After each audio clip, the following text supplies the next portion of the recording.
Hello, I'm Robin Vincent and welcome to the Multi-Music Technology Labs here in kind of a sunny autumnal Norfolk. Today I'm reviewing Bitwig Studio 1.3. Is it Bitwig or Bitwig? I've had a few people asking my opinion of Bitwig Studio over the last year, but it hadn't really garnered my interest until I saw what they'd done over the summer. At the NAMM Summer Show, they demonstrated Bitwig running on a Surface Pro 3 with lots of touching things and pen things and expression that I'd never seen before. And then at the Microsoft device launch back in October, I ran into Klaus and Placidus from Bitwig, who said that 1.3 was just about to be launched that very day and that I would find it deeply interesting. They introduced me to Thavius Beck, who was demonstrating it on a Surface Book, and it did indeed look extremely interesting. And then later on he did like a 4-hour set at the Microsoft after launch party. So finally, back to reality, I was able to get hold of a copy myself, and I've spent the last week or so really getting under the surface. So let's go and see what I found. Before we get into all the touchy-feely stuff, I thought it would be important to talk about Bitwig in a more general sense, to get a flavour of what it does, to point out some of the key features that I really like and some of the things that perhaps I don't. I should stress that I'm using version 1.31 here as opposed to 1.30. It's because that the original release of 1.3 had one or two things missing, which 1.31 has reintroduced. Bitwig Studio then is a full-on music production suite and shares many of the same features with lots of the new kids and the old farts on the block. It goes for sort of the single window layout or a dynamic window, very much like Studio One or Sonar. It has a browser which is almost as incomprehensible as FL Studio's. It has an arrange page that's very reminiscent of Reasons, and it has a pop-up browser which is not quite as complicated as Cubase's. It shares many of the performance features of Ableton Live and somehow crosses them with StageLight and FL Studio. Overall, it manages to bring all of these elements together in a surprisingly elegant and beautiful way. And having spent quite a few hours in there now, I do find myself occasionally sitting back and thinking, well, actually this is amazing. And that's a great place to start from. So let's load up a demo song and dive straight in. So here we go. Here's your arrange page, list of tracks, timeline at the top, blocks of stuff in the middle. You've got a browser on the right where you drag in stuff. You've got an inspector on the left that tells you information about the stuff that you're clicking on. You can move it about. You can record into it. You can play. You can then bring up a mixer and move faders and stuff. You've got big meters and things like that. If I hit it, play in a minute. You've got sends and effects.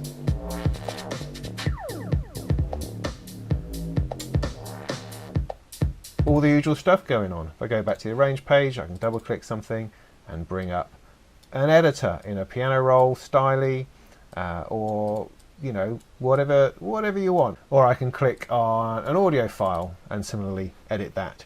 You know the sort of thing. It's a DAW. It has all these features that are shared amongst all of them. But what interests me, or rather what I'd like to point out, is some of the really sort of cool and unique features of Bitwig. Let's open a fresh project and have a poke in the browser. So a nice blank arrange page, and over here is our browser. Now this contains absolutely everything. It lists all of your instruments, all of your effects, your samples, your clips, music, files, stuff. You know, anything that you will want to use in a project you will find in this browser here. So if you wanted to drop in an instrument track, you can click up here, instrument, that filters it down a little bit. There, let's take, for instance, a copy of Massive and drop that in. It instantly creates an instrument track and brings up the editor. Lovely.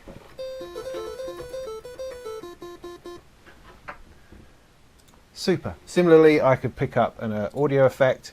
Let's take something like this EQ, and I can drop it on the same track and it appears.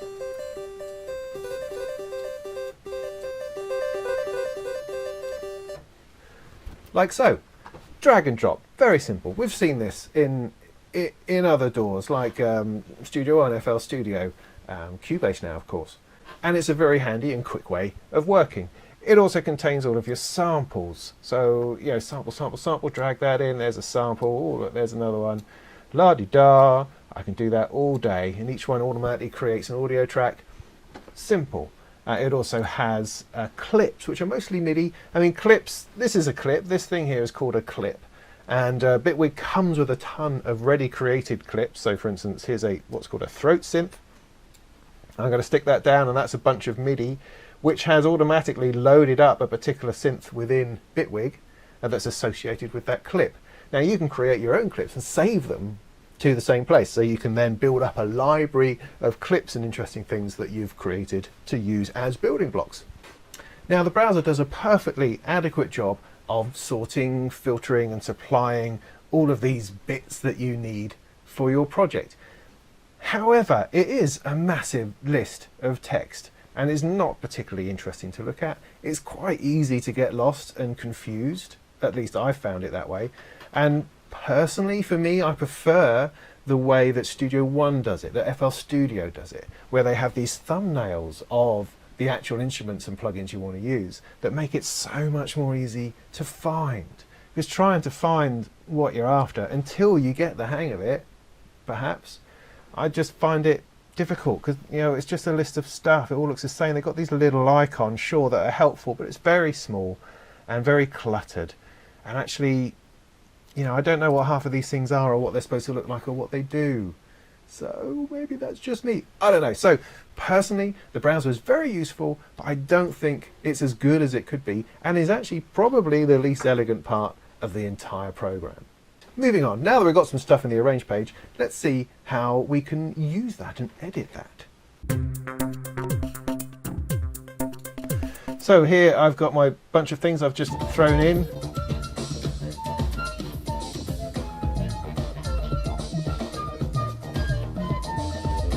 Oh yeah, that's quite jazz, I think. So moving stuff around on an arrange page, we know all about that. That's not difficult. You know, you trim stuff, you bring it in, you bring it out, you copy and paste, move things around, start points, end points, you know, blah, blah, blah. We know all of that. Some of the editing within Bitwig Studio is very interesting. So let's double click something to open up its MIDI editor. And we can see here. Now, of course, this all does the usual sort of thing, where you can select notes, you move them about, that kind of thing. Where it gets interesting is in their expression editing. The expression editing you bring up, like the velocity lane, well, it is the velocity lane, but it also has these other expressions in it. So we click a little tiny button down here, and that brings up the velocities. You can see that. You know, there's nothing particularly fantastic about that. However, it has this thing called a histogram. Now, if you select a bunch of notes, it allows you to alter the relative velocities of these notes sort of together as one kind of thing. Well, let me show you. Let's press this little tiny button over here next to velocity, and that brings up this histogram, which is a kind of a strange graphical thing that you often see in Photoshop that I don't really have any idea what it does. But what you have here is 3 different parameters that you can change that change the way the velocity works. So I have a mean, and that just sets essentially where the center of it is, where those are placed. You have spread, so how far apart those velocities are. And also you have chaos, which just kind of introduces a random factor. So this is kind of simply an awesome way of varying the velocity within your MIDI parts. And so you can very quickly and easily create variations and more expression onto your recorded parts or your edited parts or your written in parts, whatever parts you like. And also it's not just velocity, you can also use it on gain. You can use it on pan. You know, if I was to put this down here, let's go for pan, let's spread that. There is no spread, but there's a chaos, look. And now suddenly it's going to be panning all over the place. Look at that. I'm not sure how helpful the little picture is, but as a tool for creating expressive performances, it's awesome. I love it. Now, also looking down here, there are 2 extra buttons. One's called timbre and one's called pressure. and I'm going to do my best to demonstrate what they mean. So what I'm going to do, I'm create something quite simple. This needs to be in a Bitwig device because these particular parameters are only for Bitwig devices. So I'm going to solo this track and I'm going to hit record and just record in a nice big chord.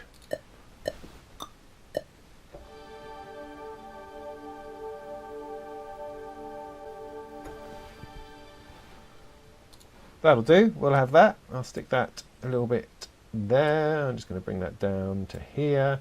Let's double click it and bring it up. Let's bring up the velocity lane and click on timbre. Now, timbre isn't actually mapped to anything specific. It's an expression modulator that you can map to any parameter that you like.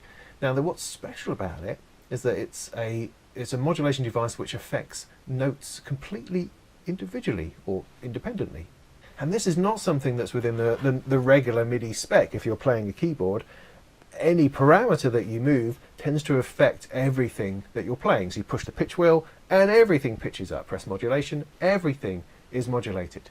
With this, it affects individual notes individually, and you can edit it to do whatever you like within that particular note. Let me attempt to demonstrate this. Okay, I have my 3 notes, so what I'm going to try and do is affect each one separately. So down here on my timbre bar, I've got the line set up. I've got one there, and one there. Which is which? That's that one, and that one. Right, let's set that playing and see if it's having any effect on anything at all. Difficult to tell, so let's map it to something that we know is going to make a difference. So let's bring up the panel here.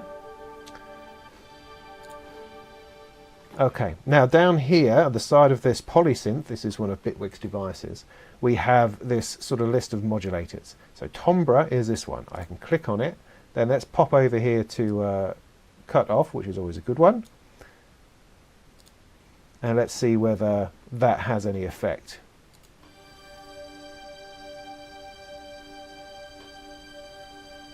Okay, difficult to see. Let's try and put these together.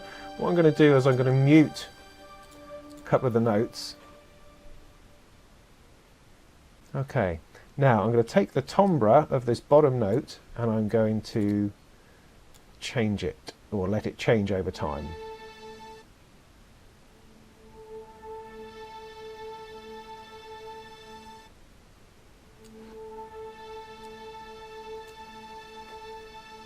Now you can see down here that the cutoff frequency is changing in time with that. So that's one note done.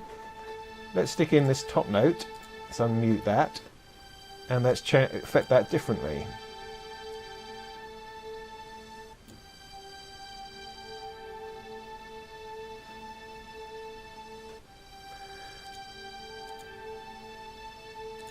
And then with the middle note, let's mess that about.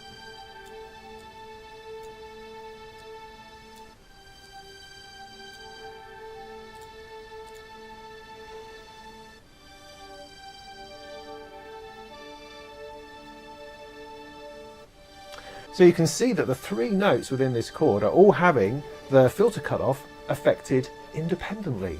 How is that possible? Well, actually, it isn't normally possible. To do this with any other synth or any other VST instrument, I would have to create 3 instances and have 3 tracks, 3 synths, and have each one playing 1 note and affect them differently.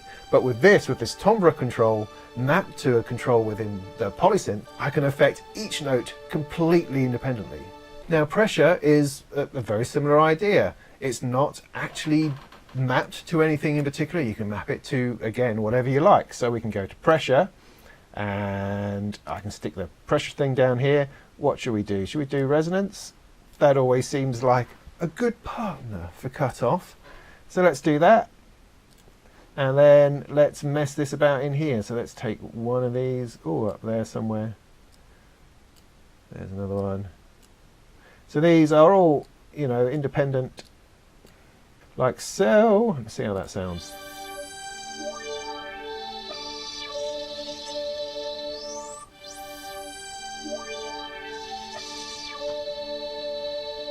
So again, there's each individual note being affected and controlled individually. It's just an awesome thing. I mean, the depth of creativity you could have in there is kind of a little bit mind-boggling, because it's not something that you usually do. You usually play a synth and you might do a little bit of overall tweaking, you know, and that's cool, you go with that. But this allows you to just modulate different notes in different ways and have them all together doing their thing. It's just extraordinary. It opens up a whole kind of raft of expression, a raft of creativity that I've previously not sailed on. Now there's one more superpower contained within the editor, and that's micro-pitch tuning. What's that? Well, it's where you can change the pitch or tune of a particular note independently, again, to move it off its standard grid of stuff. So essentially you've got kind of pitch bend on individual notes within a chord.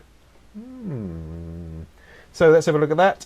What you've got is a tiny button over here that turns that on, and you get this line that then runs through each note. And what you can do is then move that about.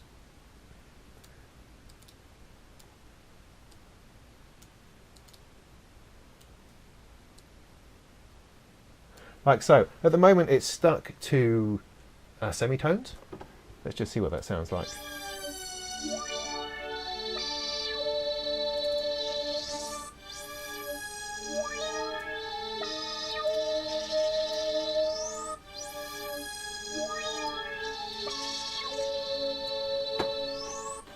Now if I take off the semitone snap, I can then actually make it just whatever I want it to be.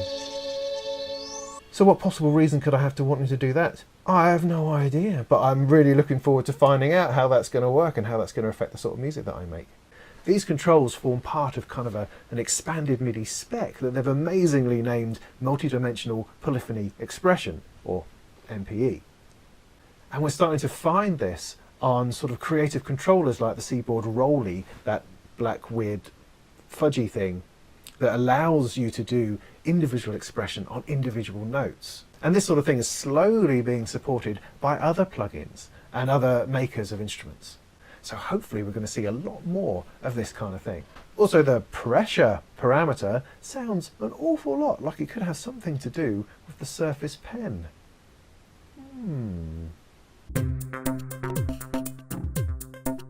But that's not all. We're not finished in the MIDI editor yet. I have another tiny little button over here, and this allows me to overlay other MIDI tracks. So I can turn on that one, that one, that one, none of which you can see at the moment because they're all higher up, I suppose. That one, there we go. That one, that one. So now I've got all of my MIDI tracks on this one particular editor, and I can edit them all together, or not. I can lock other ones so that when I select and drag, I'm only moving the ones of the particular one I want to edit. And so that means that I can edit it relative to the other tracks that are there, which is awesome. Don't think it's totally unique, but it's awesome nonetheless. But that's not all. You can also slap an audio file behind it as like kind of a background. And that means that if I was using an audio loop and I wanted to match the MIDI to it, I could do that by sight. I could move my notes around to totally match up with the drum loop. That's awesome. So there are a lot of things to get excited about just in something as simple as the piano roll. I didn't think I'd ever be saying that.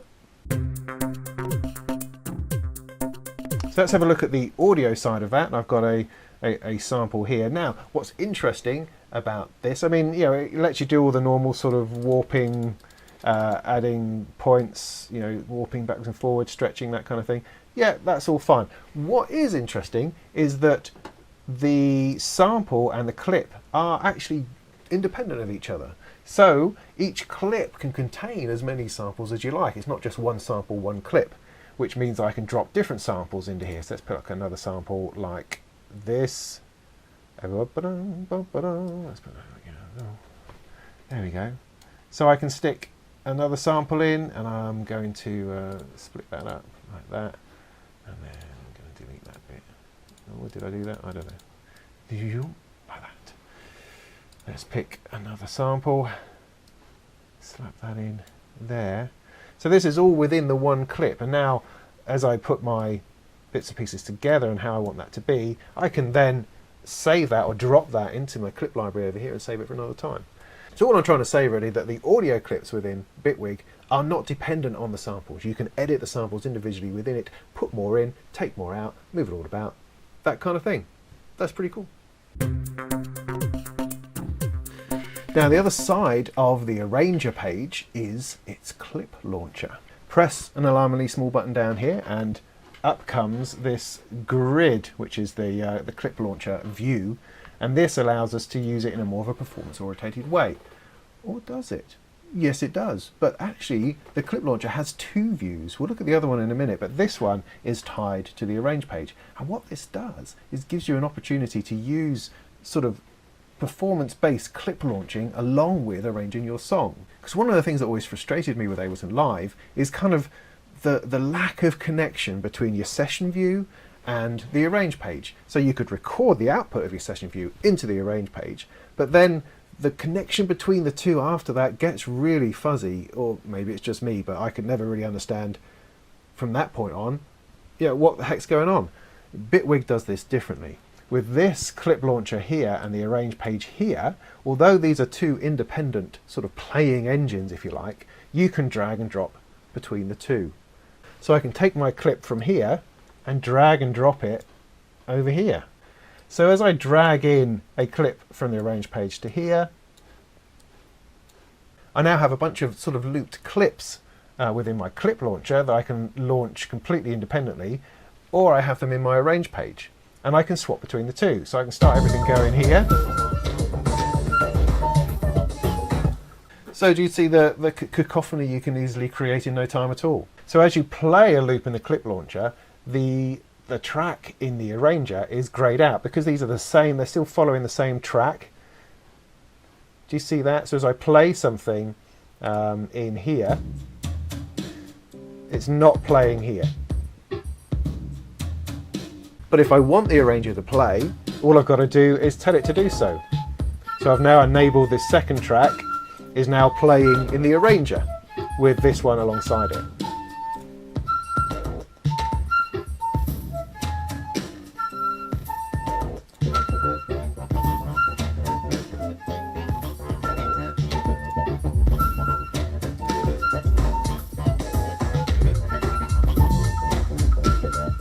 Do you see that connection there? I mean, one good way of demonstrating the connection is with automation. If you press a little button down here, you bring up the automation track. So for instance, for this thing here, I can take my pen tool, I can draw in automation. Like you can in any DAW, pretty much. So that's no problem. But although I've drawn it here, it's not reflected in the automation over here on the clip. However, if I was to then pick this clip up and drop it over here, the automation goes with it. How cool. However, if I then select this and edit it down here, I've got a nice, large editor. Pick my pen tool, I can change the automation on this clip, but it's having no effect on the one in the arrange page. I could, however, drag this back over here and it takes all the automation with it. So you have this sort of marvellous relationship of the arranger and the clip launcher working independently of each other and yet being able to swap information all the time. What this sort of enables you to do is to use kind of the live performance of the clip launcher to build up and develop projects in the arranger. So you kind of have both going on at once, where you can sort of be working on scenes here, and then when you want them to extend or do something different or something less loopy, you can move them into the arranger and then start sorting that out, or have bits of the arranger playing while triggering other loops. I mean, it's immensely powerful. One thing I would say though is that I find the track heights to be just a little bit on the small side. I mean, you have one height basically. That's it. I mean, to draw automation in here, that's okay, but it's not ideal. I would much rather blow up a little bit. I mean, you have this quite wonderful automation editor down here, which is great, but it's not, it's not the same, I don't think, as editing in place on the track list, where you can see everything line up with everything else. I like that ability to do that in other DAWs. So this, to me, great for the clips, not so good in the arrange page. So that's, come on Bitwig, just give us a few, just let us make that a bit bigger. That'd be nice. Another cool feature is its ability to mix MIDI and audio on the same track, and this becomes very useful when you're using the command to bounce in place. All you do is select a MIDI clip, right click, select bounce in place, and it records the output of that particular synth or whatever it is that's there as audio. So it's converted the MIDI to audio, very simple. And now that is there as an audio loop, but it's still on a MIDI track or an instrument track, which has now called itself a hybrid track. So if I bring in the MIDI that was originally there, that can run alongside. So let's look at the track's detail. We have this drum machine here loaded up, which the MIDI is playing. So when the MIDI loop plays, that's all still playing, going along here, and you can see that's all going on. If I play the audio bit back, you can see that this is not playing, but it's still coming through the effects. Now you can see the synth is playing and the output is the same. So what's happened is that the output of the drum machine has been recorded, but none of the effects have. So this the audio loop there is completely clean. And so all it does when that plays back is that it bypasses the synth and then runs through all the other effects. And that's pretty cool because you haven't sort of committed the effects to the audio, and also it allows the MIDI and the audio to swap around on the same track. That's pretty interesting. When I'm preparing a project for live performance in Ableton Live, I convert the entire project into audio samples, which have less strain on the CPU on the surface. It's much simpler to play back a project which is all audio, rather than trying to load up VST instruments and stuff in a live situation.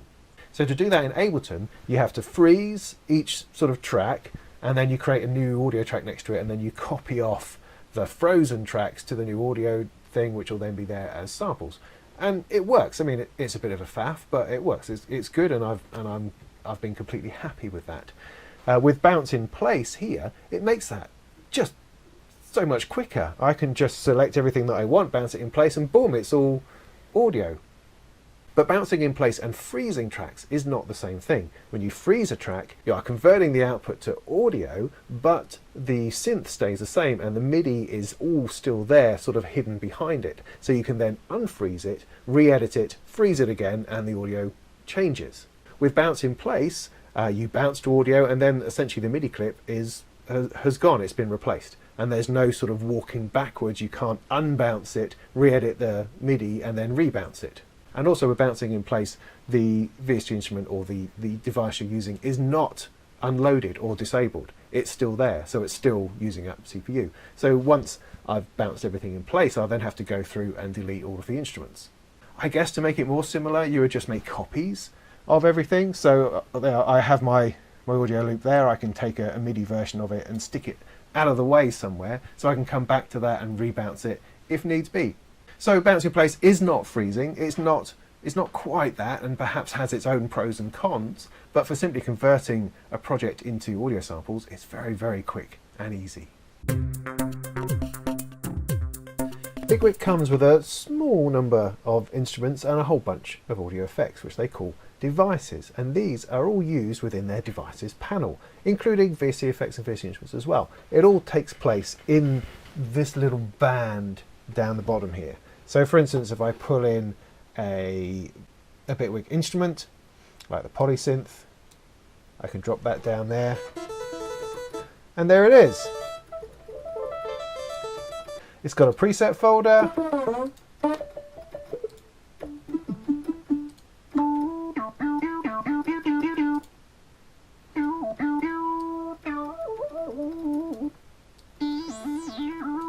and all the sort of controls that you need. It's then it calls itself a device chain. You have this plus button before it and after it, where you can add further things. I can also drag them in, but let's click a plus button. Let's say look for a bit of a delay effect. and select that, and boom, it's dropped in. So you have this chain of signal just running straight through the device panel. You then have lots of wonderful mapping options within the Bitwig devices where things control each other. You have these sort of containers as well that you can put things inside, kind of like a combinator in Reason or the multi-instrument in Studio One. So you can build up, you know, a collection of things and effects and synths which are all affecting each other, and save that as a single sort of a large contained device. Does that make sense? And it's all very kind of incestuous. You can use everything to control everything else. It's a very powerful place. I don't absolutely love it. I mean, I love the power, but what I don't love is the interface. I have kind of the same problem with Ableton Live, really, in that all its own stuff, it just all looks the same. So you end up having this kind of mass of controls and some difficulty in working out what's what and what's doing where and stuff. I guess I'm just a very visual person. I really like a good GUI. I like pretty knobs and stuff and switches and parameters and things that leap out. I like GUI design, and this stuff down here is extremely functional, extremely powerful, but also rather dull. But the controlling aspects are awesome. I mean, let me give you a quick demonstration. Let's add a whole new instrument down here. So I'm going to click a plus button for no particular reason. I'm going to pick up Massive, drop that in. Okay, that's great. Let's load up a preset. Oh, come on, I had something awesome a minute ago. Now, every device and every VST instrument has its own little set of macros because it lists all of the controls down here, but they don't necessarily mean what you think they mean, or at least they might not be labelled particularly helpfully because it's a VST instrument, and that depends on how the VST instrument is written and to what parameters it reveals and the names of those parameters. So it could just be a load of old rubbish. However, what you do get is that the last thing you touch jumps to the top, so that's helpful.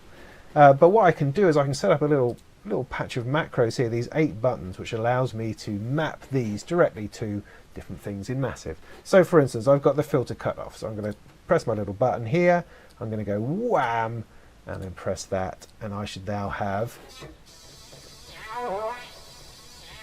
filter cutoff there.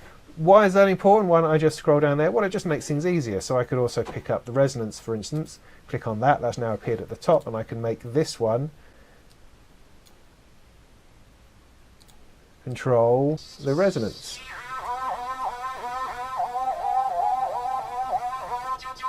So in some DAWs you sort of mess around in the GUI itself, where you right click something and you MIDI learn it and that kind of thing. Down here Bitwig does that slightly differently, in a more sort of contained way down in this thing here. Now I can load up other devices to affect and modulate this. So for instance, I'm going to stick an LFO in the front. So let's go to Modulator, LFO, there it is, stuck in there. Now at the moment it's not really it's not controlling anything, and if I attempt to make it control something, I can't. I can only control or map to things that's within its own device. So to do that, what I do is just pull Massive into its little effects bin here, and now it's part of that entire device. I click on the LFO, I can click on the filter, and you can see that the LFO is now affecting the filter. That's super. Now I've got an LFO 2 over here, I can stick that one to affect the cutoff, the resonance rather. So now they're both going.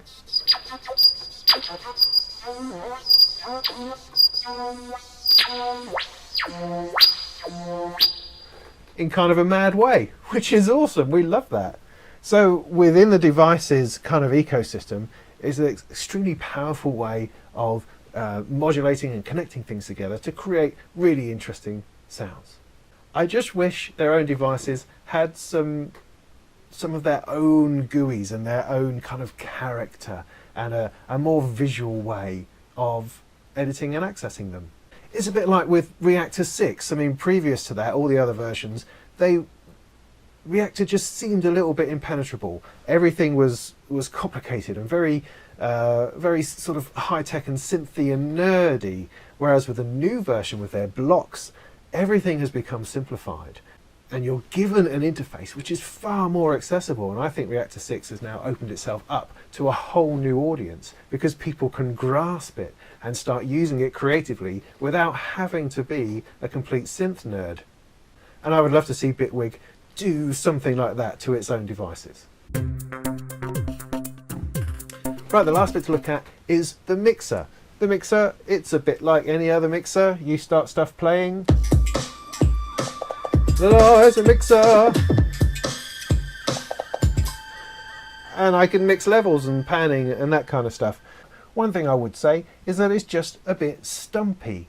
The faders themselves, they don't go any bigger. That's it. That's the full height of your console.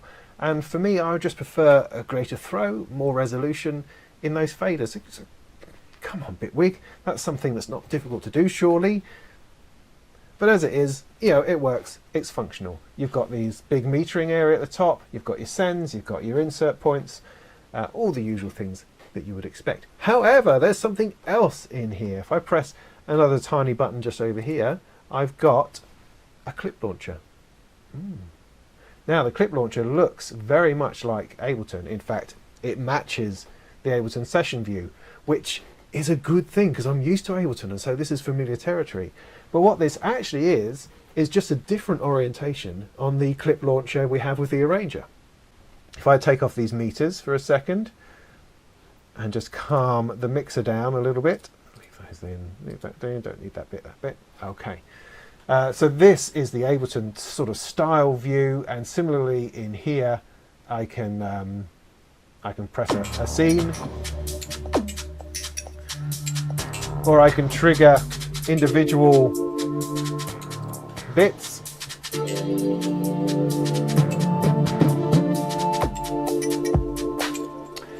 Like I would in Ableton, bang on, it's the same. But there's something a little bit special, which is you can go like this. Hooray, and they're double height, which is brilliant. I hate the smallness of the Ableton clips, and I love the fact that this now looks like the other clip launcher, except its orientation is different. So this is vertical, tracks vertical that come down to the mixer, and you've got your scenes going this way. Although the scene launch button is on the opposite side to Ableton. That's all right, we're human, we can work these things out.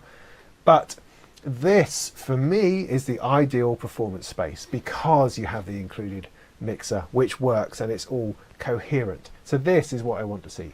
There's no sort of mix with the arrange page here, although that's still going on in the background if you want it to. But really, this is more focused on live performance using the loops and the clips, whereas the other clip launcher is sort of more focused on developing your music, evolving and moving between one to the other. But once you've done all of that, you can come to this and now do your performance.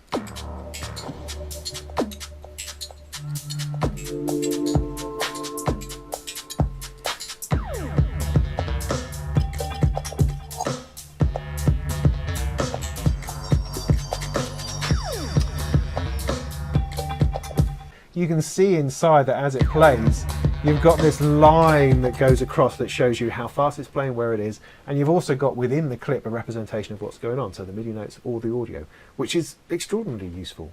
I mean, in Ableton you have the round circle thing, which is going around giving you how many bars of length it is and showing you whereabouts it is, which I've found enormously helpful. In Bitwig, it's done individually per clip, and the information is in the clip. So it's a slightly different experience, but Bitwig has given you better information and more information. It just takes a little bit of adjustment to get the hang of that. Another thing you can't see in Ableton is what effects are on each channel unless you open that up and then it appears in the sort of the panel at the bottom.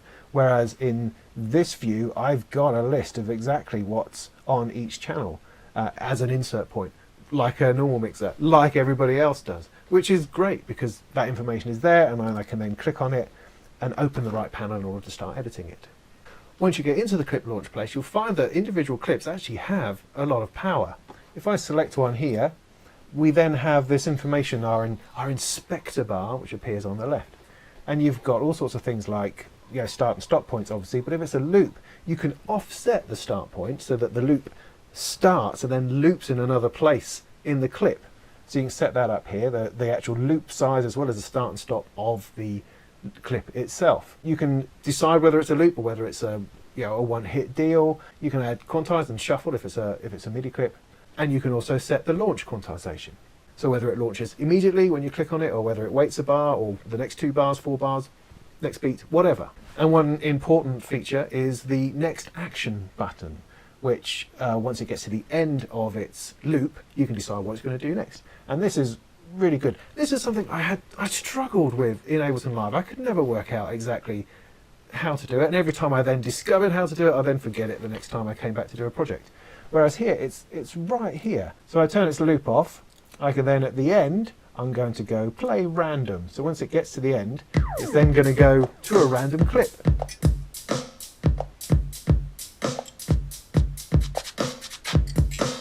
There you go. But there's all sorts of things you can do in there. It can go to the next one, the previous one, the last one, return to some other clip, or just play around itself once or twice. You know, very useful. Then at the bottom here, you have some extra little bits. You've got a bounce button, so I could bounce it direct to audio, like so. You undo that. I could scale it 50%, so it cuts it in half, or I can scale it 200%, which sort of blows it up and makes it bigger. Those are very handy little buttons just there. I love all of that. Now, it is very possible to get a bit of confusion between the arranger and the clip launcher. I mean, in this one, not so much, because the arranger isn't visible and it isn't just sitting at the side somewhere. But if you're not careful, you could end up playing an arrangement when you're trying to play clips. So it just takes a little bit of getting used to understand how you swap between the two. And there are a couple of buttons which do that. This one here sends everything to the arranger, so after bring up the arranger, that should now be active as it is.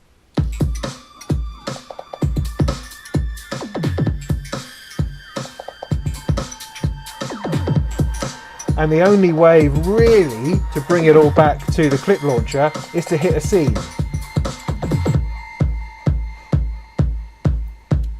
And now the arranger is all greyed out.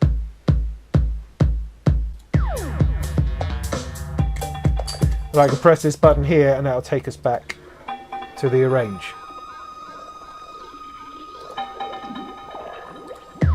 Do you see what's going on there? I mean, it's really good. It's really great the way this interaction happens, but sometimes, particularly when I press stop, I'm not always sure which one's going to happen next, because perhaps if I want to, I've been playing this scene, if I now want to reset the project to start from somewhere else, I should press the sort of global stop button here, which I can, and now if I press play, these aren't going to play. But at the moment, it sort of indicates that they are. And so when I hit play, okay, they're not playing, which is great. But it looked every bit like they were going to. So just some of the visual indications of what's going on when you're messing around in here is not as clear as it perhaps could be. But the rule I've invented for myself is if I'm using this, I need to always start with a scene. If I start with a scene, that disables anything that's in the arrange page, and I know that I'm dealing purely with this. So scene 1, bang, off you go.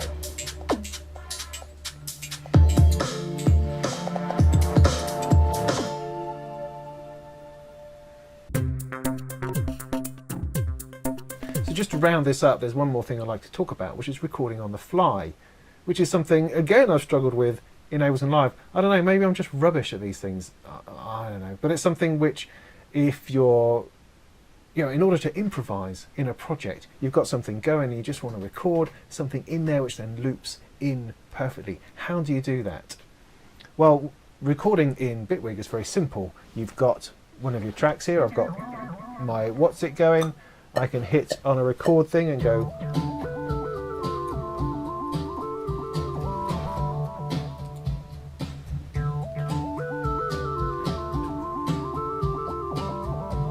But can you see what happened there?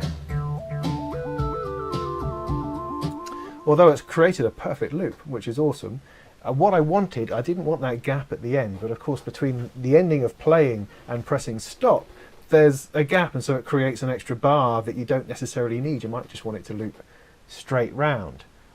But you can sort this out within Bitwig by using an overdub. So I'm just going to get rid of that, and instead I'm going to create a clip that I'm going to decide is, let's call it 4 bars, like so. 1, 2, 3, 4. Now I can set that going along with my loop there, but I can press overdub over here.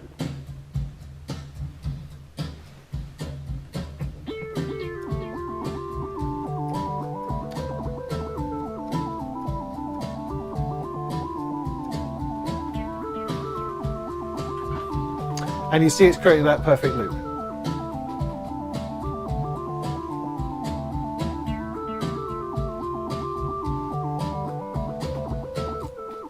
That's the sort of thing I want. But this only works with MIDI. With audio, that doesn't work. You can't overdub in audio. It just won't have it. So if I go to my audio track and set that for recording, I can record, but now I have to record audio from somewhere, from a microphone or something like that, or from a guitar. If I'm playing guitar, how do I press stop? I don't know. But because I can't specify a clip and then record directly into it, I'm kind of stuck. So I guess what you'd have to do is map some kind of MIDI controller, like a foot pedal or something, to the start-stop on that in order to accommodate it. I mean, that's something I'm going to look at a lot more when I start using the Surface and when I start doing improvisations on it. So I'm going to sort of get to the bottom of the best way of sorting that out. But at the moment, I think Bitwig could really do with some kind of looping tool, because looping in live performance is something that happens. It's quite a popular thing. And Ableton actually has a looper plugin, which is very basic, but it does allow you to overdub audio on the top. And I think there's something within the clip launcher structure and the way that Bitwig works that could enable that to happen. So you just set up a bunch of clips to be the size you want them to be, and then you can record into one, and then it could, you could use the next clip thing to record into the next one. You could then build up stuff like that. I think that would be really interesting, and I'd like to see that in Bitwig, because that's something that I want to do. So that would be awesome. Do that, please. Thanks very much.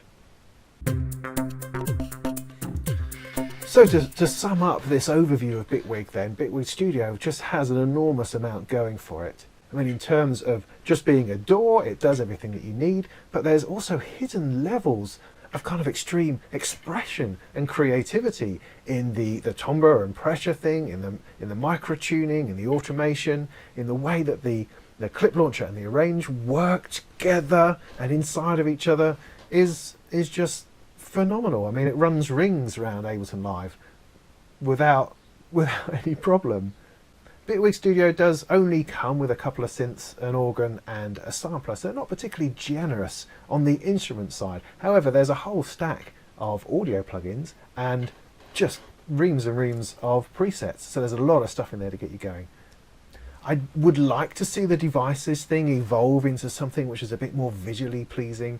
Some of the controls are a bit sort of teeny weeny, and there's some things that perhaps aren't visually as clear as they could be when dealing with the arranger and the clip launcher, and perhaps some of that could be thought about more. How can they make things a bit more obvious? Similar with the palette of colours. I mean, the colours in the clip launcher are awesome, but the mixer again is this field of grey and this sort of orange that they like. I like orange is fine, but Studio One did something really good with the colour they introduced into their mixer, and I would like to see more of that sort of design built in to just differentiate between different tracks and to make it easier to navigate. Overall, the program feels very competent. It feels like they know what they're doing and they know what they want, and they're trying to create something which is different and interesting and does different things to other bits of software. And in a market where there's a lot of software doing the same sort of thing, trying to find something different, trying to push creative boundaries, I think is really important. And Bitwig seems to have taken that on board. Right, now that we know the basics, let's wander over to the Surface Pro 3 and see what all the touchy stuff is about.